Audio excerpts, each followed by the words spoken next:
దేవుని నామనికి మహిమ కలుగును గాక. ప్రభువైన యేసుక్రీస్తు నామములో కూడి ఉన్న మీ అందరికీ వందనాలు. ఆమేన్. హల్లెలూయా, హల్లెలూయా. దేవుని యొక్క మాటలు ఎంతమంది వినడానికి సిద్ధంగా ఉన్నారు? Right, okay. దేవుని యొక్క మాటలు మనము ధ్యానించుకుందాం. ఈరోజున మీతో నేను 4 విషయాలు మీకు తెలియజేయబోతున్నాను. ఆమేన్. హల్లెలూయా. చెప్పండి, ఎన్ని విషయాలు చెప్పండి? 4 విషయాలు. చూడండి దేవుని బిడ్డలారా, బైబిల్ గ్రంథంలో రాయబడిన మాట, ఇందాక చదువుకున్న లేఖన భాగములో రాయబడిన మాట, యెహోవాయందు భయభక్తులు కలిగి యుండుట వినయమునకు ప్రతిఫలము, ఐశ్వర్యమును ఘనతయు జీవమును దాని వలన కలుగును. చూడండి దేవుని బిడ్డలారా, యెహోవాయందు భయభక్తులు కలిగి యుండుట, దేవుని యందు భయభక్తులు కలిగి యుండుట. దేవుని బిడ్డలారా, నిజముగా క్రైస్తవుని యొక్క జీవితంలో, విశ్వాసి యొక్క జీవితంలో దేవుని యందు భయము భక్తి అనేది చాలా అవసరమై ఉన్నది.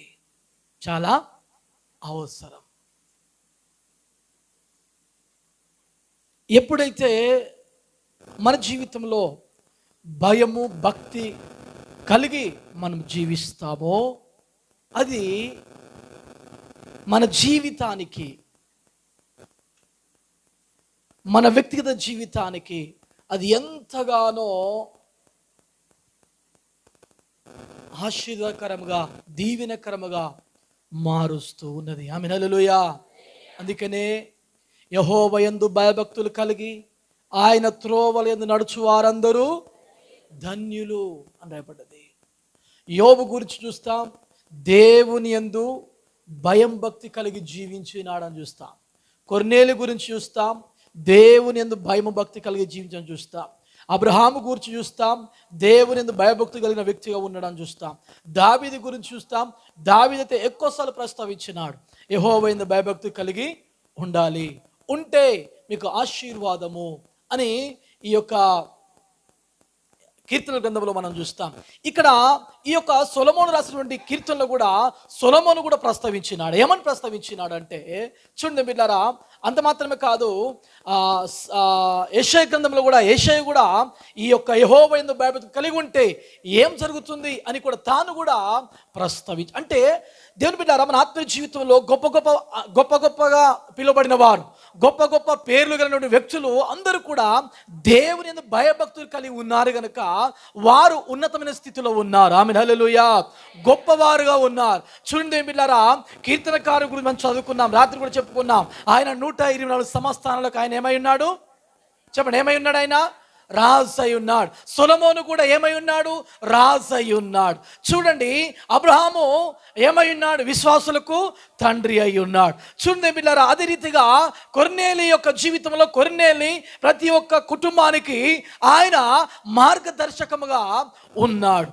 ఈ రీతిగా యెషయా కూడా ఆయన గొప్ప ప్రవక్త, పెద్ద ప్రవక్త అని కూడా మనము గమనిస్తూ ఉంటాం. ఆమేన్. హల్లెలూయా.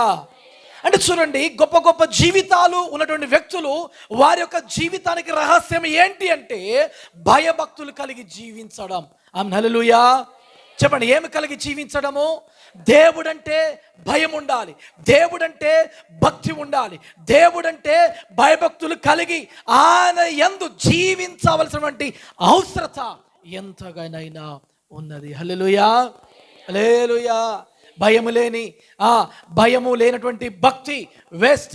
భక్తి కలిగి ఉండి భయం లేకపోతే అసలు ఎంత మాత్రం కూడా అది పనికిరాదు. భయముతో కూడిన భక్తి కావాలి. భయముతో కూడిన భక్తి కావాలి. భక్తుండి భయం లేకపోయినా, భయం ఉండి భక్తి లేకపోయినా, చాలా మంది దేవుడు అంటే భయపడి కనబడతారు కానీ భక్తి చేయరు. మరి అలాంటి జీవితాలు మరి దేవుడు దీవిస్తాడా? అలాంటి వారు అనేకులకు మార్గదర్శకంగా ఉంటారా? అనేకులకు వారు ఆశీర్వాదకరంగా వారు ఉంటారా అంటే ఉండనే ఉండదు. దేని బిడ్డారా, భయభక్తులు కలిగి జీవించడం చాలా అవసరమై ఉంటుంది. యెహోవాయందు భయభక్తి కలిగి ఉంట వినయమునకు ప్రతిఫలం. మొదటిది ఏంటంటే వినయము. ఆమేన్. హల్లెలూయా. చెప్పండి, ఏంటి చెప్పండి? మొదటిది ఏంటిది? వినయము, యెహోవా యందు భయభక్తులు కలిగినుట వినయమునకు ప్రతిఫలము. దేవుని బిడ్డలు చూడండి, ఈ వినయాన్ని గురించి మనం మాట్లాడుకుంటే యేసు ప్రభు వారి కంటే ఇంకా గొప్పవారు ఎవరిని కూడా లేరు. హల్లెలూయా. అర్థమవుతుంది కదా? ఎవరికంటే? యేసు ప్రభు వారి కంటే గొప్పవారు లేనే లేరు. చూడండి, వినయము అనేది ఏ రీతిగా ఉంటుందంటే, వినయం అనేది అది చూపించేది, వినయం అనేది కనబడాలి. నా జీవితాల్లో వినయం అనేది కనబడాలి. ఎప్పుడు కనబడుతుందంటే, ఎప్పుడైతే ఒక వ్యక్తిని గొప్పగా చూస్తావో అప్పుడు నీ వినయము వారి ఎదుట కనబడుతుంది. ఆమేన్, హల్లెలూయా. అర్థమవుతుందా? ఎప్పుడు కూడా చిన్నవారని, వారు తక్కువవారని, లేకపోతే ఒక వ్యక్తిని తక్కువ చూపుతో ఎప్పుడైతే చూస్తావో నువ్వు వినయాన్ని కోల్పోయినవని అర్థము. అనగా నీ జీవితంలో వినయము లేదు అని అర్థము.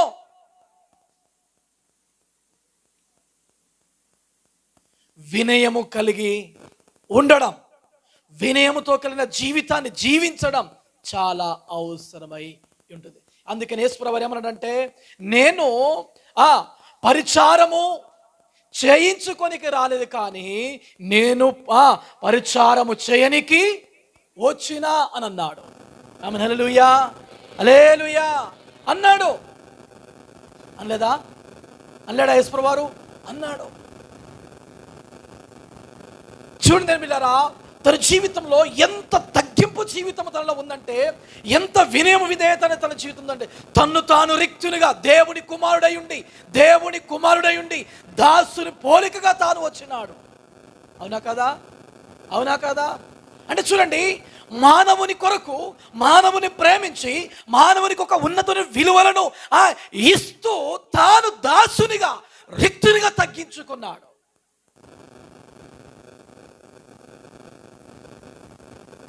దీని బిడ్డలారా, మన ఆత్మీయ జీవితంలో దేవుడు యేసు ప్రభువారు తను ఎంత గొప్పగా తను వినయము కలిగే వ్యక్తిగా ఉన్నాడంటే, మనము చూడండి బిడ్డలారా, ఎప్పుడు కూడా ఎక్కడ కూడా నేను రాజునని, నేను దేవుని కుమారుడను, నేను నా గురించి మీకు తెలుసా అని ఎక్కడ కూడా తన ప్రస్తావన తీసుకుని రాలేదు. నేను దేవుని కుమారుడను, నేను గొప్పవాడను, నేను పరలోకం నుండి వచ్చినాను అని ఎప్పుడు కూడా ఎక్కడ కూడా తాను ప్రస్తావించినట్లుగా మనం గమనించము. అంత వినయము కలిగిన వ్యక్తి కనబడుతున్నాడు. దేవుని బిడ్డలారా, మనము ఇతరుల దృష్టిలో, దేవుని యొక్క దృష్టిలో, దేవుని యొక్క సేవకుని యొక్క దృష్టిలో మనం ఏ రీతిగా ఉన్నాం, ఏ రీతిగా కనబడుచున్నాం? నీ యొక్క వినయము కనబడుతుందా? కొన్నిసార్లు మన యొక్క వినయము అనేకులకు తెలవాలంటే మనము చాలాసార్లు మనము అన్నిటినీ కూడా తగ్గించుకునే వారముగా ఉంటూ, దిగమింకునే వారముగా ఉంటూ మనం జీవించడం చాలా అవసరమై ఉంటుంది. హల్లెలూయా, హల్లెలూయా.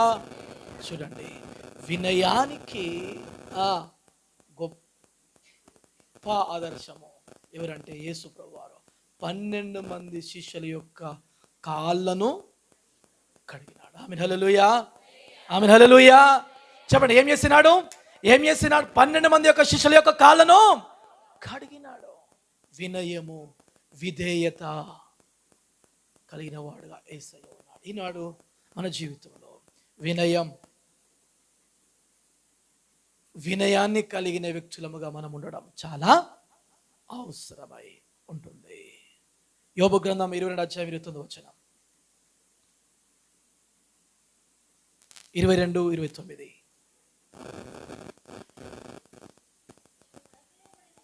నీవు పడద్రోయబడినప్పుడు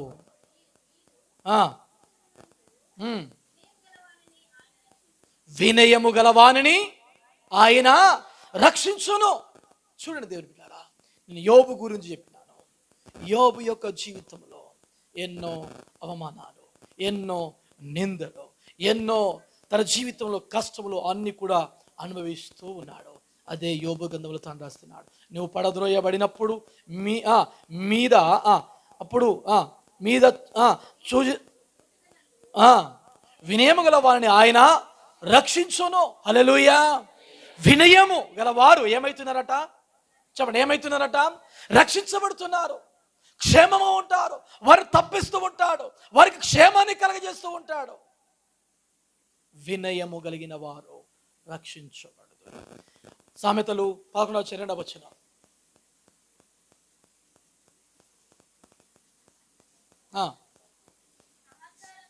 అహంకారం వెంబడి అవమానం వచ్చును, వినయము గల వారి యొద్ద జ్ఞానం ఉన్నది. హల్లెలూయా, హల్లెలూయా. చూడండి బిడ్డారా, అహంకారం వెంబడి ఏమొచ్చును? అహంకారముగా మాట్లాడిన, అహంకారముగా జీవించిన, అహంకారముగా బ్రతికిన ఒక మనిషి ఎదుట మన యొక్క అహంకారమును ఎప్పుడు కూడా చూపించొద్దు.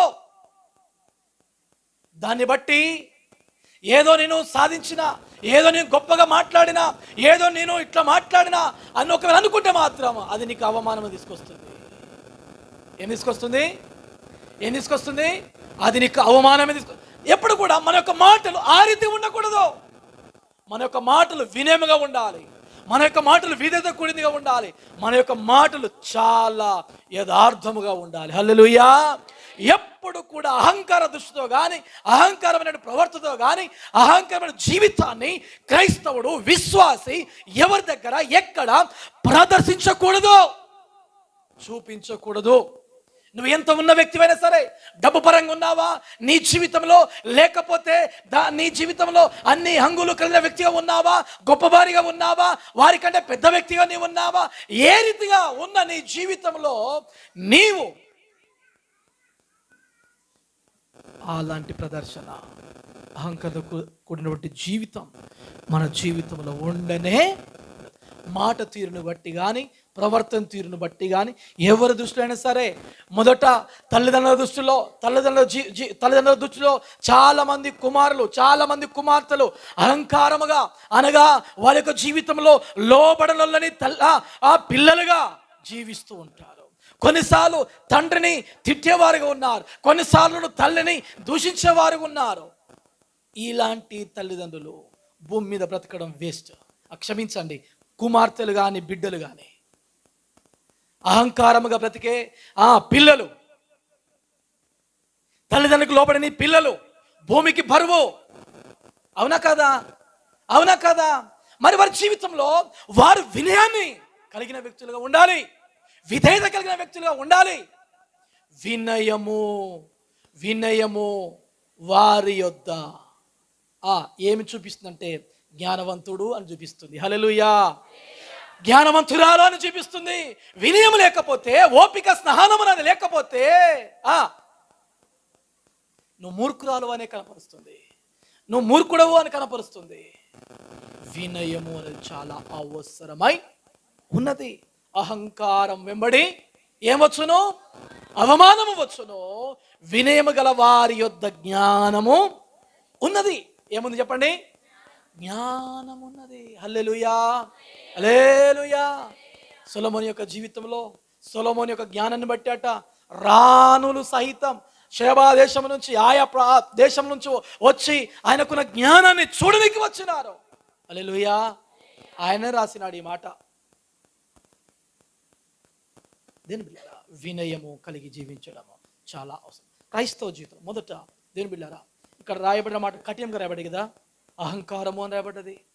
ఎవరైనా మనలాంటి ఒప్పుకుంటామా? ఒప్పుకోం. కానీ ఇక్కడ బైబిల్ చెప్తుంది, అహంకారం వెంబడి అవమానము వచ్చును, వినయము గల వారి యొద్ద జ్ఞానం ఉన్నది. తగ్గించుకున్నట్టు చేతగాని వాడని కాదు, తగ్గించుకుంటే ఆమె చేతగానమని కాదు, ఆమె దగ్గర జ్ఞానం ఉంది.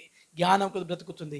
10 మందిలో నోరు జారొద్దని, 10 మందిలో మాట్లాడొద్దని, 10 మందిలో అల్లరి పాగొద్దని, రోడ్డు మీద గట్టిగా నోరు తెరిచి మాట్లాడొద్దని ఆమె మాట్లాడతలేదంటే మాట్లాడలేక కాదు, ఆయన మాట్లాడలేక కాదు, ఆయనలో జ్ఞానం ఉంది, ఆమెలో జ్ఞానం ఉంది. వారు బుద్ధిమంతులు. హల్లెలూయా. ఎక్కడ పడితే అక్కడ ఓపిక లేకుండా, జీరో ఓపిక, జీరో సహనం. హల్లెలూయా. వినయము జ్ఞానమునకు మూలము. జ్ఞానమున్నది. దేవుని బిడ్డలారా, మన ఆత్మీయ జీవితంలో మనము జ్ఞానముగా వ్యవహరించాలి. రెండో మాట ఐశ్వర్యము. చెప్పండి, ఏం చెప్పండి? రెండో మాట ఏంది? ఐశ్వర్యము. యెహోవా యందు భయభక్తులు కలిగి ఉంటే వినయానికి ప్రతిఫలము, యెహోవా యందు భయభక్తులు కలిగి ఉంటే ఐశ్వర్యం వస్తుంది. ఐశ్వర్యవంతులం అవుతున్నాం. గొప్పవారమైతున్నాం. ఐశ్వర్యవంతుడు అంటే గొప్పవారు కాదా? ఆమె హల్లెలూయా. యెషయా గ్రంథం చూడండి ఇప్పుడు 33వ అధ్యాయం 6వ వచనం.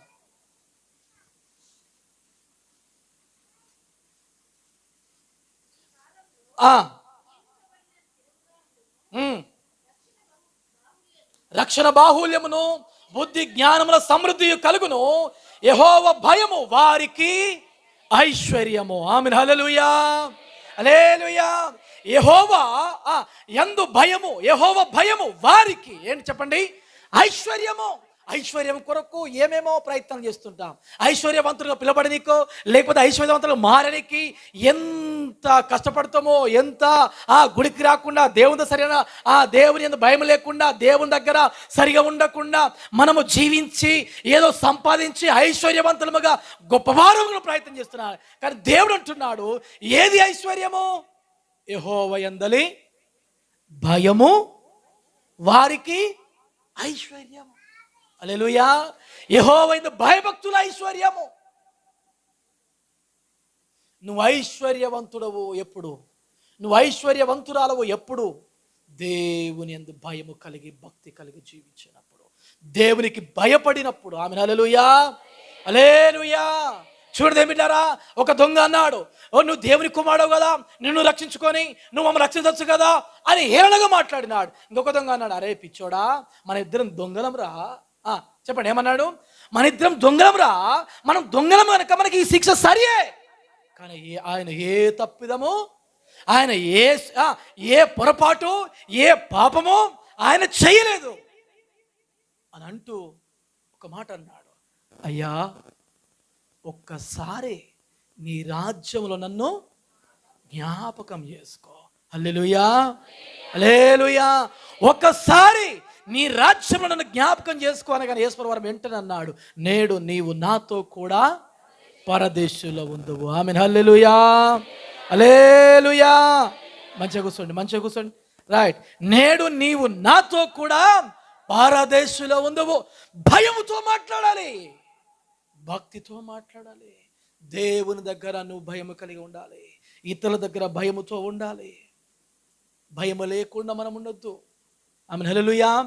భయము కలిగిన వారు, యెహోవా యందలి భయము పవిత్రమైనది. హల్లెలూయా హల్లెలూయా. చెప్పండి ఎలాంటిది? యెహోవా యందలి భయము ఎలాంటిది? పవిత్రమైనది. పవిత్రమైనది కనుక నీవు ఖచ్చితంగా దేవునికి భయపడాలి. నువ్వు దేవునికి భయపడవా అని అన్నాడు ఆ దొంగ. కుడివైపున సిలువ వేయబడినటువంటి దొంగ, పరదేశంలో ఉన్నటువంటి ఆ దొంగ ఏమన్నాడు? నువ్వు దేవునికి భయపడవా అన్నమాట. మన జీవితంలో దేవుని దగ్గర భయం కలిగిన వారముగా మనం ఉండడం చాలా అవసరమై ఉంటుంది. ఆ భయమే మనల్ని ఐశ్వర్యవంతులుగా, ఆ భయమే మనల్ని గొప్పవారినిగా చేస్తుంది. మొదటి దినవృత్తాంత గ్రంథము 29వ అధ్యాయం 12వ వచనం.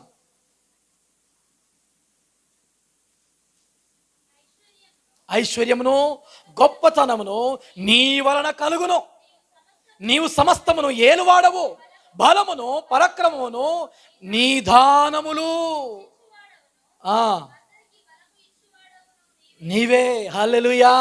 ఐశ్వర్యము గొప్పతనము నీ వల్ల కలుగును, సమస్తమును ఏలువాడవు, ఏలువాడవు, బలమును పరాక్రమమును నీ నీ దానములు. దానములు ఆయన ఇచ్చేటివి. హల్లెలూయా హల్లెలూయా. ఐశ్వర్యం ఆయన ఇచ్చేటిది, గొప్పతనం ఆయన ఇచ్చేటిది, సమస్తమును ఆయన ఇచ్చేటిది, బలమును పరాక్రమమును ఆయన ఇచ్చేటివి. ఆయన చేసిన దానమై ఉంది. దానం అంటే ఏంటిది? దానము, దానముగా, బహుమానముగా అనగా ఉచితముగా ఇచ్చేది దానము. హల్లెలూయా. ఏందట? ఐశ్వర్యము గొప్పతనము, ఇంకేంటిది? బలము పరాక్రమము నీ దానములు ఉచితముగా దేవునికి మనం పొందుకున్నట్టువి ఆయన ఉచితముగా ఇస్తా అంటున్నాడు. హల్లెలూయా. ఐశ్వర్యము. దేవుని బిడ్డలారా, నువ్వు దేవుని యందు భయము కలిగి భక్తి కలిగి జీవిస్తే ఐశ్వర్యం నీకు ఇస్తాడు. హల్లెలూయా. బైబిల్ గ్రంథం ఈ రీతిగా ఉంది, నన్ను ప్రేమించు వారిని నేను ఆస్తికి కర్తలుగా చేస్తాను అన్నాడు. హల్లెలూయా. నన్ను ప్రేమించు వారిని ఏం చేస్తాను? ఆస్తి కర్తలుగా చేస్తాను, వారి యొక్క నిధులను నింపుదును అన్నాడు. ఎంత గొప్ప దేవుడు! మన నిధులు నిండునే అనుకోండి, మనం ఐశ్వర్యవంతులమా కాదా? గొప్పవారమా కాదా? అవునా కాదా? మనం పరాక్రమం గల వ్యక్తులమా కాదా? ఆమెను హల్లెలూయా. బలము కలిగిన వ్యక్తిమా కాదా? ఎస్. దేవుడిచ్చటివి ఆయన ఉచితంగా ఇవ్వాలని ఇష్టపడుతున్నాడు. ఆయనకు దానం ఇవ్వాలని ఇష్టపడుతున్నాడు. నువ్వు పొందుకోవాలని ఇష్టపడుతున్నావా? నువ్వు పొందుకోవాలనుకుంటే, దేవుడి నుంచి నువ్వు పొందుకోవాలనుకుంటే భయము భక్తి కలిగి ఉండు చాలు. ఆమెను హల్లెలూయా. ఇంకొక మాట కూడా ఉంది. 2 సామెతల గ్రంథం, క్షమించండి, 1 సామెతల 2:7 రాయబడింది, యెహోవా దారిద్ర్యమును ఐశ్వర్యమును కలగ చేయవాడు, కృంగ చేయవాడును లేవనెత్తువాడును ఆయనే. హల్లెలూయా. ఏం కలగ చేయవాడు ఆయన? ఐశ్వర్యం ఇచ్చే, దారిద్ర్యం ఇచ్చేవాడు ఆయనే. ఐశ్వర్యమును కలగ చేయవాడు, కృంగ చేయవాడు, లేవనెత్తువాడు. ఆయనకు అన్ని సాధ్యమే. నీ భక్తిని బట్టి, నీకున్న భయమును బట్టి దేవుడు నిన్ను ఐశ్వర్యవంతుని చేస్తాడు, నిన్ను లేవనెత్తువాడు ఉన్నాడు. ఒకవేళ దేవుని దగ్గర మనము మన ఇష్టం వచ్చినట్లు జీవించి, మన ఇష్టం వచ్చిన బ్రతికి, భయపడకుండా, భయము లేకుండా బ్రతికితే కృంగజేయువాడు, దారిద్ర్యమును కలగజేయువాడు అని సెలవిస్తుంది. ఆమె హల్లెలూయా. ఆయనకు అన్నీ సాధ్యమే. ఆమె హల్లెలూయా. మూడో మాట చూద్దాం, ఘనత. ఆమె హల్లెలూయా. చెప్పండి, ఏంటి చెప్పండి? ఘనత. ఘనత. 1 పేతురు 1:7 చదవండి దయచేసి. 1 పేతురు 2:7. క్షమించండి, 1:7.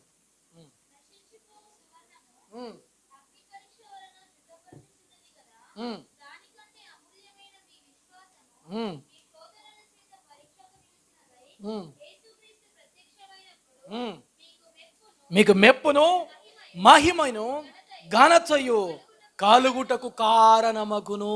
హల్లెలూయా. ఇంకోసారి హల్లెలూయా. ముగించేయాలా? ఇది కాక ఇంకొకటి ఉంది, ముగించేయాలా? ఇంటరా? నిజంగా చెప్పండి, అబద్ధం ఆడకూడదు. మీరు ముగించమని ముగించేస్తా, మీ కొరకు కదా నేను చెప్పేది. వింటారు కదా అందరూ? మంచిగా వింటారా? ఒకసారి అల్లు చెప్పండి. చాలా సంతోషం, మీరు గొప్పలు. Right, okay, right. నశించిపోవు సువర్ణము అగ్ని పరీక్ష వలన శుద్ధపరచబడుచున్నది కదా, దానికంటే అమూల్యమైన మీ విశ్వాసం ఈ శోధనల చేత పరీక్షకు నిలిచినదై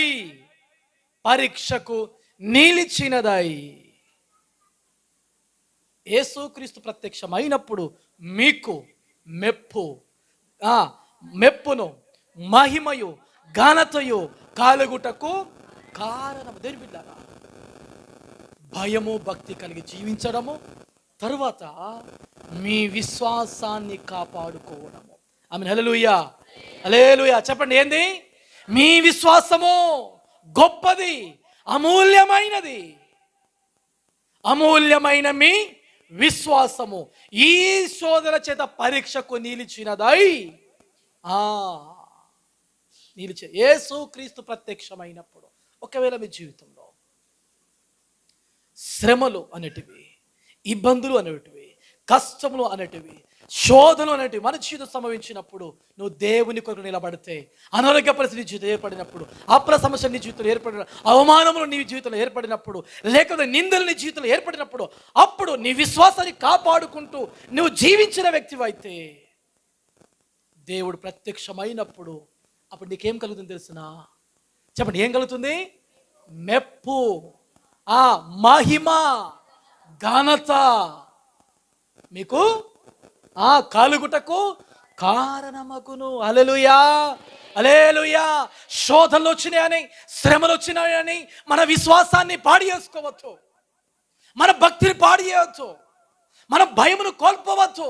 భయముతో ఉండాలి, భక్తితో ఉండాలి, విశ్వాసాన్ని కాపాడుకునే వ్యక్తులము మనము ఉండాలి. హల్లెలూయా. అమూల్యమైన మీ విశ్వాసం. చెప్పండి, దేనికంటే ఏందట? మీ విశ్వాసం ఎలాంటిదట? అమూల్యమైన విశ్వాసం అని అంటున్నాడు. కాపాడుకోవాలి. అప్పుడు నీ జీవితంలో దేవుడు ప్రత్యక్షమవుతున్నప్పుడు ఆయన ఎదుట నువ్వు ఎట్లా ఉంటావు తెలుసునా? ఎట్లుంటావు? నీకేమొస్తుంది? మెప్పు వస్తుంది. నీకేమొస్తుంది? మహిమ వస్తుంది. నీకేమొస్తుంది? ఘనత వస్తుంది. ఘనత, ఇవే కదా మనకు కావాల్సి అనుకుంది. హల్లెలూయా, ఇదే కదా మనం కోరుకున్నది. దేవుడు నీకు ఇవ్వాలని ఇష్టపడుతున్నాడు. దేవుడు నీకు ఘనత రావాలని ఇష్టపడుతున్నాడు. దేవుడు నిన్ను మహిమపరచాలని ఇష్టపడుతున్నాడు. దేవుడు నీకు మెప్పు రావాలని ఇష్టపడుతున్నాడు. హల్లెలూయా, దేవుడు తన ఎదుట నిన్ను గొప్పదానగా, గొప్పవాడినిగా చేయాలని ఇష్టపడుతున్నాడు. ఆమేన్, హల్లెలూయా. నాలుగో మాట జీవము. నాలుగో మాట ఏంటి చెప్పండి? జీవము. చెప్పండి, ఏంటి? జీవము. చూడండి, బైబిల్ జరిగితే రాబడ్డది. క్రియలు లేని విశ్వాసం మృతము. క్రియలు లేని విశ్వాసం మృతము. జీవించుచున్నావన్న పేరు మాత్రం ఉన్నది, కానీ నీవు మృతుడవే. దేవుడు అన్నాడు, నేనే మార్గం, నేనే సత్యం, నేను జీవమునై ఉన్నాను. హల్లెలూయా. ఆ జీవాన్ని కలిగిన వారముగా మనం ఉండాలి. ఆమేన్, హల్లెలూయా. చెప్పండి, ఏం కలిగిన వారముగా ఉండాలి? జీవమును కలిగిన వ్యక్తులు. జీవము లేకపోతే మన జీవితంలో క్రియలు లేని విశ్వాసం మృతమాట. క్రైస్తవ జీవితంలో ఒక మంచి పని లేకపోతే, క్రైస్తవ జీవితంలో సరైన విధానంలో భయం లేకుండా, భక్తి లేకుండా, విశ్వాసం లేకుండా, పవిత్రత లేకుండా, పరిశుద్ధత లేకుండా జీవిస్తే నువ్వు మృతుడవు అని బైబిల్ సెలవిస్తుంది. ఆమేన్, హల్లెలూయా. మృతుడవు అని సెలవిస్తుంది. కనుక దేవుని పిల్లారా, రాత్రి జీవితం మనం జీవము కలిగిన వ్యక్తులను జీవించుదాం. బ్రతికున్న వారం ఉందాం, సచ్చిన వారము కాదు, బ్రతికి ఉన్న వారం. అందుకనే ఇది రాయబడ్డది. ఏమని రాయబడ్డది? ఎఫెసీ రాసిన పత్రిక చూద్దాం ఒకసారి, చూడండి దయచేసి. ఎఫెసీ చదవండి.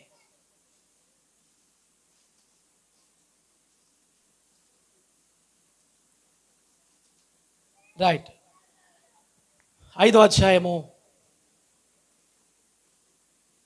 14వ వచనం. అందుచేత నిద్రించుచున్న నీవు మేల్కొని మృతులలో నుండి లెమ్ము, క్రీస్తు నీ మీద ప్రకాశించును. హల్లెలూయా, హల్లెలూయా. ఇంకా కూడా మన జీవితంలో పరిశుద్ధత లేకుండా, పవిత్రత లేకుండా, విశ్వాసం లేకుండా, భయం లేకుండా, భక్తి కూడా లేకుండా నీవు ఉన్నావంటే నువ్వు ఎందులో ఉన్నావు? మృతులలో నీవు ఉన్నావు, సచ్చిన స్థితిలో నీవు ఉన్నావు. గనుక అందుచేత నిద్రించుచున్న నీవు మేల్కొనుము. దేవునితో వాక్యం మాట్లాడుతున్నాడు. మేల్కొనుము, క్రీస్తు నీ మీద ప్రకాశించాలనుకుంటున్నాడు. తన యొక్క తేజ మహిమను నీ మీద కుమ్మరించాలని ఇష్టపడుతున్నాడు.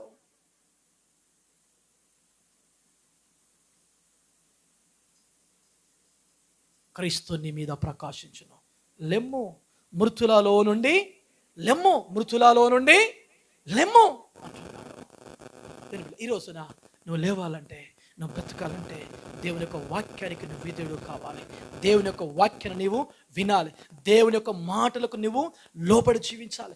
దేవుని యొక్క మాటలు ఎంత మాత్రము నువ్వు పెడచెవున పెట్టకూడదు. దేవుని యొక్క వాక్యానికి నువ్వు విధేయురాలవు కావాలి, నువ్వు విధేయుడు కావాలి. అప్పుడే నువ్వు జీవము కలిగిన వ్యక్తివి. ఆమేన్, హల్లెలూయా. జీవము కలిగిన వ్యక్తివి.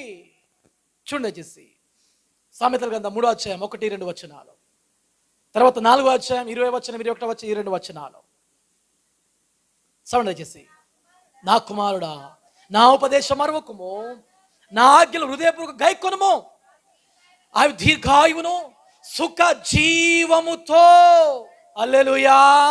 దేనితో? ఏ జీవము? సుఖ జీవము. జీవముతో పాటు సుఖము కూడా దేవుడి వల్ల ఇష్టపడుతున్నాడు. నీకు సుఖ జీవముతో గడుసు సంవత్సరములను శాంతి నీకు కలుగును. చాలు, కలుగును. నా కుమారుడు నా ఉపదేశము మరువకుము, నా ఆజ్ఞలు హృదయపూర్వకముగా గాయకొనుము. నా కుమారుడా, ఓ నా కుమార్తె, నా ప్రియ సహోదరి సహోదరుడా, ఈ రోజున మన ఆత్మీయ జీవితంలో దేవుని యొక్క ఉపదేశాన్ని మరవద్దు. దేవుడు నీకు ఏదైతే ఉపదేశిస్తున్నాడో, దేవుడు నీకు ఏదైతే గృహకుడిగా ద్వారా కానీ, విజ్ఞాపన ప్రార్థన ద్వారా కానీ, ఆదివారంలో కానీ, లేకపోతే ఇతర ప్రత్యేక కూడికల ద్వారా నీతో మాట్లాడుతున్నప్పుడు వాటిని పెడచెవున పెట్టకు, వాటిని మరువకుము. నా ఆజ్ఞలు హృదయపూర్వకముగా గైకొనుము. ఆజ్ఞను ధిక్కరించకు, ఆజ్ఞను అతిక్రమించకు. దేవుడిచ్చిన ఆజ్ఞలు గైకొను. అప్పుడు అవి నీకేమిస్తున్నాయి? దీర్ఘాయువు. చెప్పండి, ఏంది చాలా మంది ఎక్కువ కాలం బ్రతకాలనుకుంటున్నారు. ఏమనుకుంటున్నారు? ఏ రోగం రావద్దు, ఒకవేళ వచ్చినా తక్కువ కావాలా, అందరికంటే ఎక్కువగా బ్రతకాలి అనుకుంటురా. అనుకుంటలేరా? అసలు రాదా మన మనసుకు? రాదా?